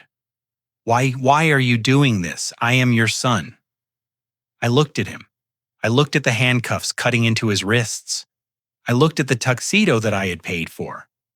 I looked at the son I had loved so much that I had blinded myself to his flaws for 30 years. I didn't do this, Brian, I said softly. You did this. You signed the papers. You stole the money. You chose them over me. But prison, Dad, he cried. Prison. I took a step closer to him. I was close enough to smell the expensive cologne he was wearing and the smell of fear that was sweating through it. I can buy this building, Brian. I said, my voice steady, though my heart was breaking inside my chest. I can buy the land. I can buy the steel and the glass. I can buy the judges and the senators. I can buy anything in this world that has a price tag. I paused, letting the words sink in. But I cannot buy you character, I said. I cannot buy you integrity. I cannot buy you a spine. I tried. God knows I tried. I gave you everything. I gave you the easy road. And it made you weak. It made you a thief. I leaned in, looking deep into his eyes. You have to learn that in prison, son. You have to learn the value of $1 and the value of a name in a place where you can't borrow either of them. You have to build yourself from the ground up because the house I built for you, you burned it down. Brian stared at me. For the first time tonight, I saw something other than fear in his eyes. I saw understanding. It was a terrible, crushing understanding, but it was real. He realized that the safety net was gone. He was falling, and he was going to hit the ground. I love you, Brian, I said, my voice thick with emotion. That is why I am letting you fall. I nodded to Detective Miller. Take him. Miller gave a subtle nod to his officers. They gripped Brian's arms and began to move him forward. Brian didn't scream anymore. He didn't beg. He just walked his head down, dragging his feet toward the flashing blue lights that awaited him outside. I watched him go. I watched my only son being led away in handcuffs from his own wedding rehearsal. I watched until the double doors swung shut behind him, cutting off the view. I was alone in the ballroom. The silence returned heavier than before. I looked around the room. It was a graveyard of extravagance. The tables were still set with fine china and crystal. The flowers were still blooming in their centerpieces, oblivious to the tragedy that had unfolded around them. Half-eaten plates of food sat cooling under the lights. The champagne was going flat in the glasses. It was a waste, a colossal, expensive, beautiful waste. I saw the diamond ring lying on the floor near the stage. I walked over and picked it up. It was heavy. It was cold. It represented a promise that had been broken before it was ever made. I put the ring in my pocket. I would return it to the jewelry store on Monday. I would get a refund because, unlike the Harringtons, I paid my debts and I collected my returns. Garcia appeared from the shadows of the wings. He walked over to his face, somber. "The police have cleared the building," Mr. Sullivan Garcia said quietly. "The guests are gone. The staff is waiting for instructions." I looked at the room one last time. I looked at the banner hanging over the head table that read Brian and Tiffany forever. "Tear it down," Garcia, I said. "Tear it all down. Clear the tables. Donate the food to the homeless shelter downtown. Send the flowers to the hospital and the bill," Sir Garcia asked. "For the damages for the cancellation." "Send it to me," I said. "I will pay it. I always pay." I turned and walked toward the exit. I felt old. I felt tired. My feet hurt in my expensive shoes. But as I walked, I felt something else too. I felt lighter. The lie was over. The charade was finished. I walked out into the cool night air. The police cars were gone. The parking lot was empty except for my old Ford truck parked in the owner's spot. I climbed into the cab. It smelled of dust and hard work. I started the engine. I didn't look back at the gilded oak. I drove down the winding driveway past the security gate and out onto the open road. I was going home to my empty house, to my quiet life. But it was an honest life. And for the first time in a long time, it was mine again. The visiting room at the county detention center smelled of industrial bleach and stale fear. It was a sensory world away from the lavender and expensive cologne of the gilded oak. Yet the distance between the two places was only a 20-minute drive. I sat on a bolted-down steel stool, my hands resting on the cold metal table waiting. I had been here before visiting foremen who got into bar fights or subcontractors who cut corners, but never for my own blood. The heavy steel door on the other side of the glass partition buzzed and clanked open. A guard led a man into the room. For a second, I did not recognize him. The man was wearing a bright orange jumpsuit that hung loosely on his frame. His hair, usually styled with expensive gel, was greasy and matted against his forehead. His face was gray, covered in a week of patchy stubble, and his eyes were sunken into dark, bruised hollows. It was Brian. In just 7 days, the jail had stripped away the director of operations and left only the frightened boy beneath. He sat down slowly, wincing as the handcuffs clicked against the table. He picked up the phone receiver on the wall. I did the same. For a long minute, we just looked at each other through the scratched plexiglass. I searched for the son I had raised, the boy I had taught to fish.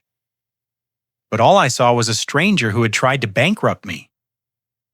"Are you happy now?" Brian asked. His voice was raspy, dry. It sounded like scraping sandpaper. "Is this what you wanted to see me like this in a cage?" I did not flinch. I did not offer sympathy. Sympathy was what got us here in the first place. "I do not want you here, Brian," I said calmly. "I wanted you in your office running the logistics division. I wanted you building a life. You are the one who chose to rob the bank instead of running it. You humiliated me." Brian snapped a flash of his old anger sparking in his eyes. You destroyed my wedding. You destroyed my life in front of everyone I know. You could have handled this privately. You could have covered the loan. You have the money. You have millions. What was $2 million to you? Nothing. But you had to make a show of it. You are cruel, Dad. You are a sadistic, cruel old man. I leaned in closer to the glass. The accusation hung in the air between us. Cruel? You think I am cruel? I asked. Let me tell you what cruel is. Cruel is letting a man believe he is a king while he is standing on a trapdoor. Cruel is letting you marry a woman who only wanted you for a warehouse deed. Cruel would have been letting you get away with it. If I had covered that loan, Brian, I continued, my voice steady. You would have done it again and again. You would have drained the company dry until 500 families lost their jobs.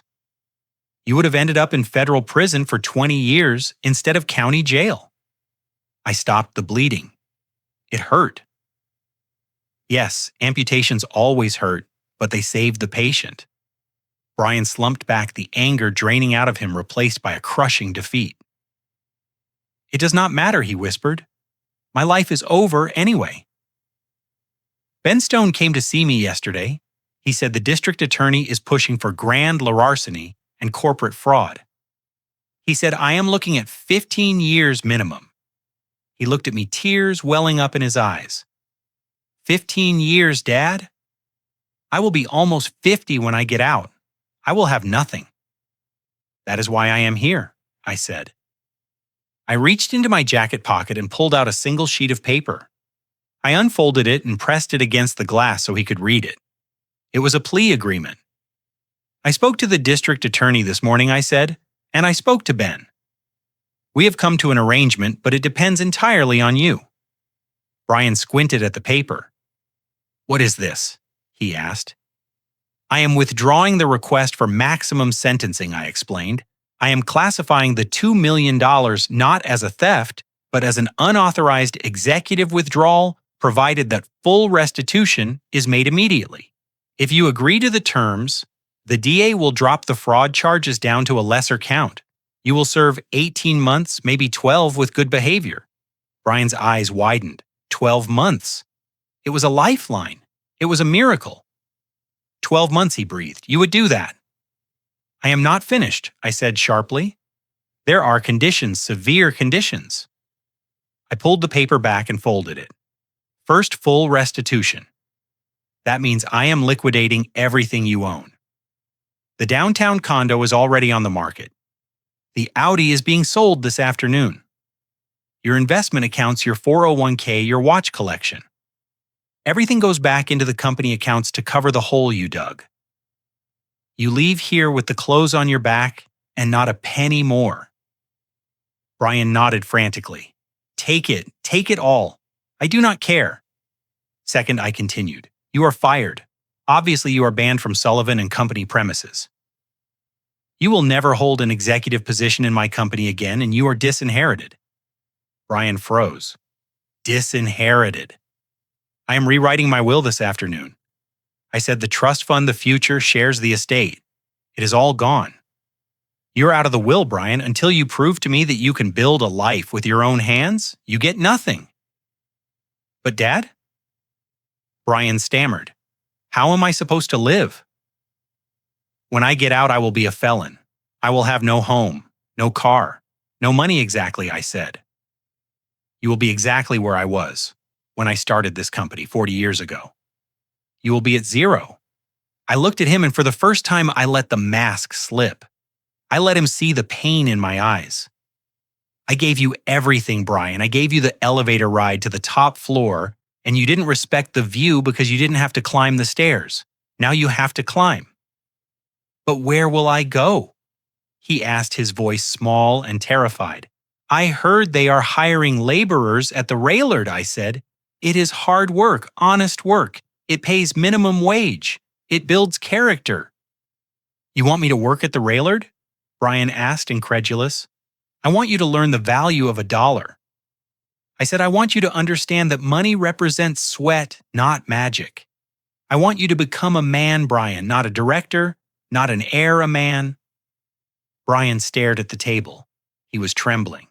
He was realizing the magnitude of the mountain he now had to climb. He wasn't just losing his freedom for a year, he was losing his identity.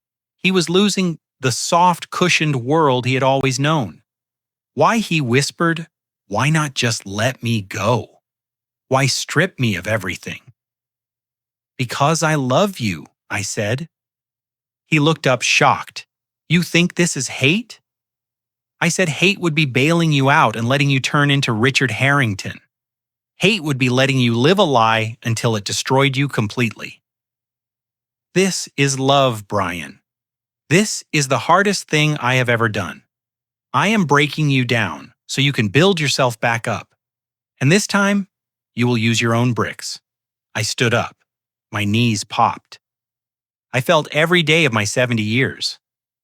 Ben will be here in an hour with the paperwork. I said, sign the plea. Do your time. Keep your head down. Read some books. Think about who you want to be when you walk out those doors. I turned to leave. Dad Brian called out. I stopped my hand on the heavy steel door. I didn't turn around. Will you be there? He asked. When I get out, I paused. I thought about the empty house waiting for me. I thought about the silence. That depends on who walks out. Brian, I said, if it is my son, I will be there. If it is a thief, the door will be locked. I pushed the door open and walked out into the corridor. I didn't look back. I couldn't. If I looked back, I might have turned around. I might have tried to save him again. And saving him would be the worst thing I could do. I walked out of the detention center and into the bright, blinding sunlight of the parking lot. I took a deep breath of fresh air. It tasted sweet, but it didn't wash away the taste of the jail. I got into my old Ford truck. I sat there for a moment, gripping the steering wheel. I had just sentenced my own son to prison and poverty. I had just destroyed his life to save his soul. I started the engine. The radio came on playing an old country song about hard times and redemption. It seemed fitting. I put the truck in gear and drove toward the exit. I had one more stop to make, one final piece of business to conclude before I could truly start over. I had a building to sell and a legacy to rebuild. The weeks following Brian's sentencing were the quietest of my life. You might think that silence is peaceful, but when you are living in a house built for a family that no longer exists, silence is heavy. It presses down on your chest like a wet wool blanket. I spent my days dismantling the life my son had built with stolen money. It was a forensic demolition. I hired a team of liquidators to clear out his downtown penthouse. I stood in the corner of his living room watching strangers pack up his Italian leather sofas, his 70-inch televisions, and the designer suits he wore to board meetings where he didn't do any work. I watched them take his watch collection. There was a Rolex Daytona he had bought the day he forged the mortgage papers. I held it in my hand for a moment. It was heavy, beautiful, and cold. It felt like handcuffs. I handed it to the auctioneer without a word. Every single item was tagged and sold. The proceeds did not go into my pocket. They went directly back into the company accounts to fill the crater he had blasted in our finances. It was not about the money anymore. It was about the principle of restitution. He had to pay back every cent, even if it meant he came out to a world where he owned nothing but the name on his birth certificate. The hardest part wasn't the selling. It was the noise from the outside. The story had hit the papers. Wealthy heir steals millions. Tycoon father presses charges. The tabloids loved it. They painted me as a biblical figure, a vengeful patriarch sacrificing his son on the altar of business.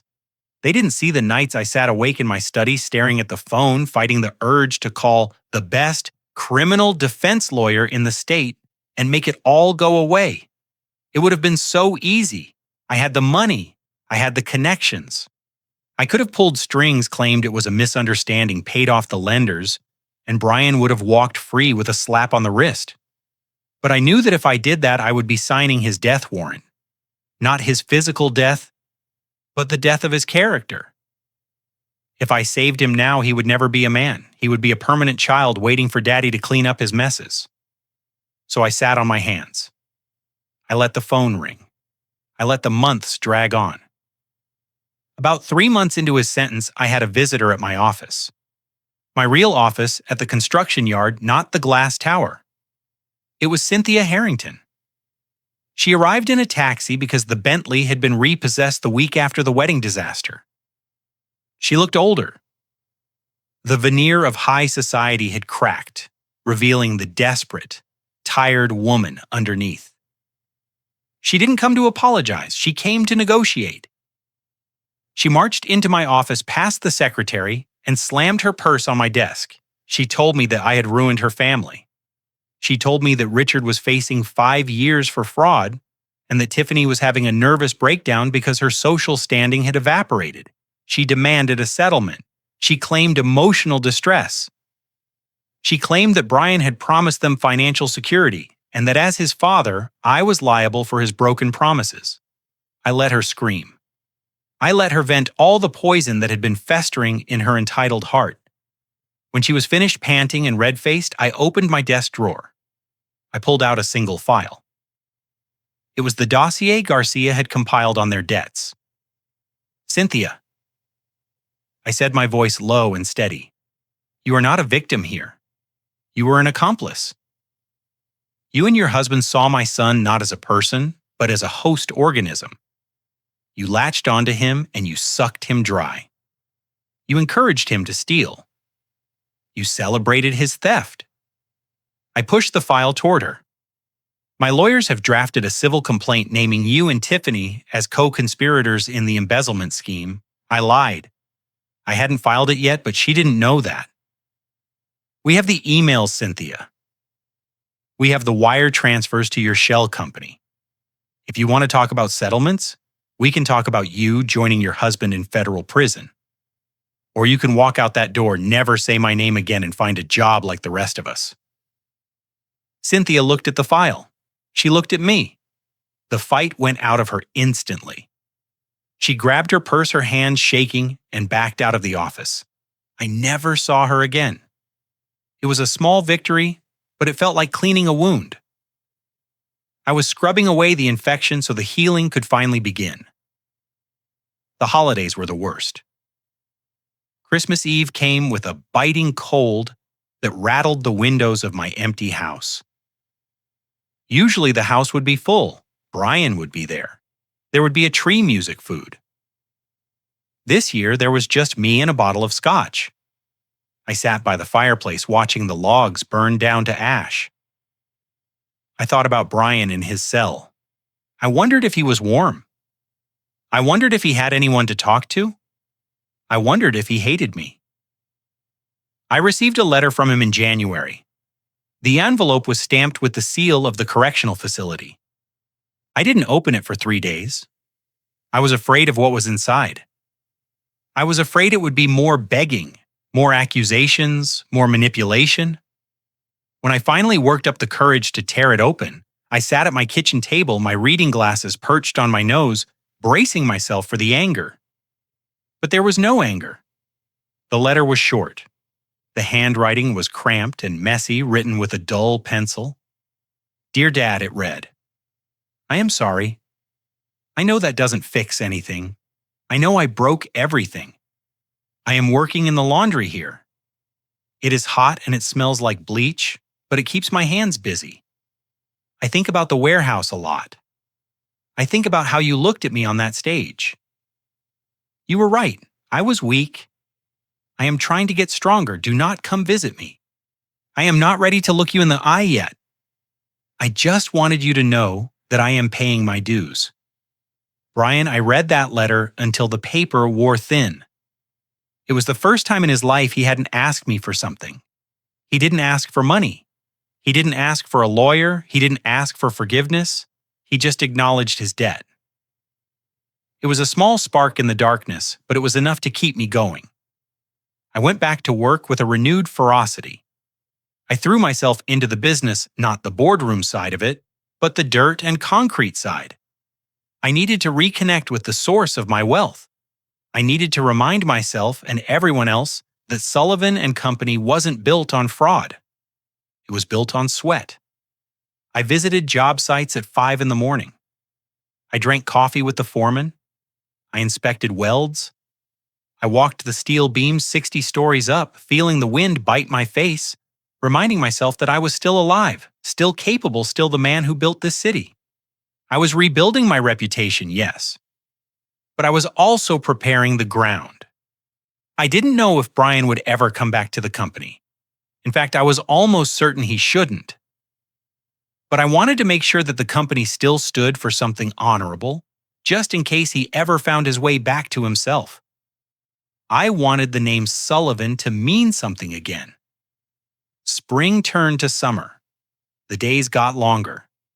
I heard rumors about Tiffany Harrington. She had moved to another state looking for a new mark, a new wallet to open. Richard pleaded guilty and went away to a minimum security camp. The rats had scattered. The wreckage was cleared. And then the call came. It wasn't from Brian, it was from his case manager. He was being released early for good behavior and work credits. He was getting out in August. My heart hammered against my ribs. The test was ending. The real world was waiting for him. I wanted to drive to the gates. I wanted to pick him up. I wanted to bring him home and cook him a steak and tell him it was all over. But I stayed home. I remembered my promise. If I cushioned the landing, the fall wouldn't matter. He had to walk out of those gates alone. He had to find his own ride. He had to find his own food. He had to navigate the world as a man with a record and empty pockets. It was the final exam. I spent that day pacing my living room, checking my watch every 5 minutes. I wondered where he was. I wondered if he was hungry. I wondered if he would come to my door. He didn't come. A week passed, then 2. I hired a private investigator, not to interfere, just to watch, to make sure he wasn't back on drugs or back with the wrong crowd. The report came back a few days later. Brian was living in a halfway house on the south side. He was taking the bus, and he had applied for a job as a general laborer at a construction site run by one of my competitors. He didn't use his last name to get favors. He didn't mention me. He applied as Brian Xcon, willing to work. When I read that report, I cried. For the first time since the night of the rehearsal dinner, I let the tears fall. They weren't tears of grief. They were tears of relief. He was trying. He was actually trying. That was when I knew I could sell the Gilded Oak. I didn't need the reminder of his failure anymore. I needed to focus on his future, even if I had to watch it from a distance. I needed to let him build his own skyscraper, one brick at a time. I sold the Gilded Oak 3 weeks after Brian went to jail. The ink was barely dry on his plea deal when I put the for sale sign up on the front lawn. People told me I was crazy. They said it was a cash cow, a landmark, a jewel in the Sullivan crown. They didn't understand. To me, it wasn't a jewel anymore. It was a crime scene. Every time I walked through that lobby, I didn't see the imported marble or the gold leaf detailing I had paid for. I saw my son on his knees begging for his life. I saw Richard Harrington faking a heart attack on the rug. I heard the echo of Tiffany's heels clicking away as she abandoned the man she supposedly loved the moment his wallet ran dry. The building was haunted not by ghosts, but by the memory of the worst night of my life. I sold it to a hospitality group from Chicago for $28 million. I didn't haggle. I didn't try to squeeze every last cent out of the deal. I just wanted it gone. I wanted the deed out of my name. When I handed over the keys to the new owners, I felt a weight lift off my shoulders that I hadn't even realized I was carrying. It was like exhaling after holding my breath for months. But I didn't keep the money. I didn't need another $28 million sitting in a trust fund gathering dust and attracting vultures who only wanted to be my friend for a loan. I had seen what unearned money did to people. I had seen how it rotted Brian from the inside out, how it turned him into a thief and a liar. So I did something that would have made the old Tom Sullivan, the one who counted every penny and saved receipts for coffee, have a heart attack. I gave it away. I established the Sullivan Builder Fund. It wasn't a fancy charity for art galleries or opera houses where rich people go to feel good about themselves. It was a safety net for the men and women who actually built this country. The bricklayers with bad backs who couldn't work anymore. The electricians with arthritis who couldn't hold a wire strippers, the roofers who fell on hard times after a bad fall. I set up scholarships for trade schools to teach kids that working with your hands is honorable. I paid off medical debts for retired foremen who were drowning in bills.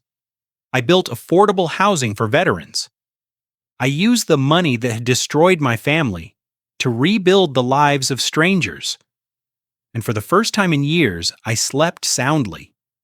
It is 1 year later now. The calendar says October 14th, the anniversary of the rehearsal dinner, the anniversary of the end of my old life. I am not in an office. I am not in a boardroom wearing a suit. I am standing in ankle-deep mud, wearing steel-toed boots and a hard hat that has seen better days. I am supervising the construction of a new community center on the east side of the city. It is a small job compared to the skyscrapers and stadiums I used to build, but it feels more important. I like the smell of the wet concrete. I like the sound of the saws cutting through lumber. I like the feeling of the blueprints in my hands gritty with dust. This is where I belong, not in a tuxedo, but in work clothes. It is noon. The lunch whistle blows, cutting through the noise of the site. The machinery dies down, replaced by the chatter of the crew opening their lunch boxes and finding spots to sit. I lean against the hood of my Ford truck, unwrapping a ham sandwich and unscrewing the cap of my thermos. The coffee is hot and black, just the way I like it. I look across the street. There is another construction site over there, a high-rise luxury condo building going up. It is a massive project, chaotic and loud. I watch the laborers filing out of the gate looking for a spot of shade to eat their lunch. And then I see him. He is sitting on a stack of drywall pallets alone. He is wearing a neon yellow safety vest that is stained with grease and dirt. His boots are scuffed and gray with cement dust. His face is deeply tanned lines of exhaustion etched around his eyes and mouth. He has lost weight.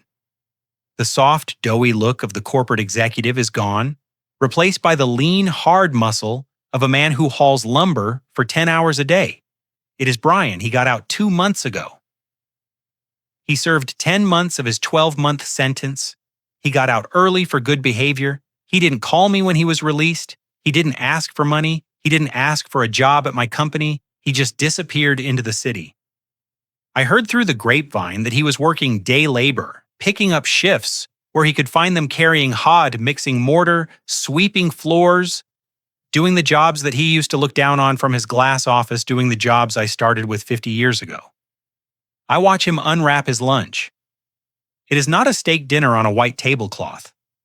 It is a sub sandwich from a gas station wrapped in crinkly foil. He takes a bite, chewing slowly, staring at the ground. He looks tired. He looks beaten, but he also looks real. He wipes his mouth with the back of his hand. He takes a long drink from a plastic water bottle and then he looks up. He sees me. The distance between us is only about 50 yards of busy street, but it feels like a canyon. We lock eyes. I stop chewing. I wait for him to look away. I wait for him to glare at me with hatred. I wait for him to shout something to blame me for his fall, to scream about the inheritance I took away and the prison sentence I handed him, but he doesn't. He holds my gaze. He doesn't smile. There is no joy in his expression. But there is no hate either. There is only recognition. He looks at my boots. He looks at my truck. He looks at the hard hat in my hand. He sees that I am working too. And then Brian nods. It is a small, sharp movement, a single nod of the head. It is the kind of nod one worker gives to another at the end of a long shift. It is a nod that says, I see you. It says, I understand. It says, I am tired. My back hurts. My hands are bleeding. But I earned this sandwich. I paid for it with my own sweat. He turns back to his meal. He takes another bite of his cheap lunch. He doesn't look at me again. I let out a breath I didn't know I was holding. My chest feels tight, but it is a good tightness. It is the feeling of a wound finally beginning to close. That nod, that simple, silent gesture. It was worth more than the $2 million he stole. It was worth more than the $500 check I tore up. It was the first honest thing my son has done in 10 years. He is learning. He is at the bottom of the mountain. And it is a long, hard climb back up. He might never reach the top again. He might never be a director. He might never be rich. But he is a man now. He is paying his own way. He is sweating for his bread. I saved him. I destroyed his life to save him, and it worked. I cut off the limb to save the body. I finish my coffee. I screw the cap back on the thermos. The whistle blows again. Back to work. I put my hard hat back on. I look across the street one last time, but Brian has already gone back inside the skeleton of the building, back to the grind. I climb into my truck to grab my clipboard. I look at my own hands. They are old, they are scarred, but they are clean. I did my job. I built a legacy. And then I rebuilt my son. It wasn't the way I wanted to do it. It wasn't the dream I had when I held him in the hospital nursery 33 years ago. But life doesn't follow blueprints. Sometimes you have to improvise. Sometimes you have to tear it all down to make it right. I am Thomas Sullivan. I am 71 years old and I am still building. If you enjoyed the story of tough love and justice, please hit that like button. It helps more than you know. And I want to ask you a question. Do you think I was too hard on Brian? Should I have forgiven him and let him keep the money, or was prison the only way he would ever learn? Let me know your thoughts in the comments below. I read every single one of them. And if you want to hear more stories about standing your ground and fighting back, make sure you are subscribed to the channel. Until next time, keep your hands busy and your conscience clear. This story stands as ironclad proof that pampering a child with material wealth doesn't build character. It only breeds weak parasites. I learned the hard way that sometimes the greatest act of love a father can perform isn't to lift his son up, but to let him hit the cold, hard mud of reality. Money can buy skyscrapers, but it cannot buy a spine or integrity. The most valuable legacy we leave behind isn't a $1 million check, but the lesson of the value of sweat and honest, callous hands. To save my son, I had to become the villain. What do you think about the sentence I handed down to Brian? Was sending him to prison and stripping his inheritance too cruel? Or was it the necessary salvation he needed? Leave your thoughts below. I read every single comment. Don't forget to hit like and subscribe to join me for more dramatic stories of justice served.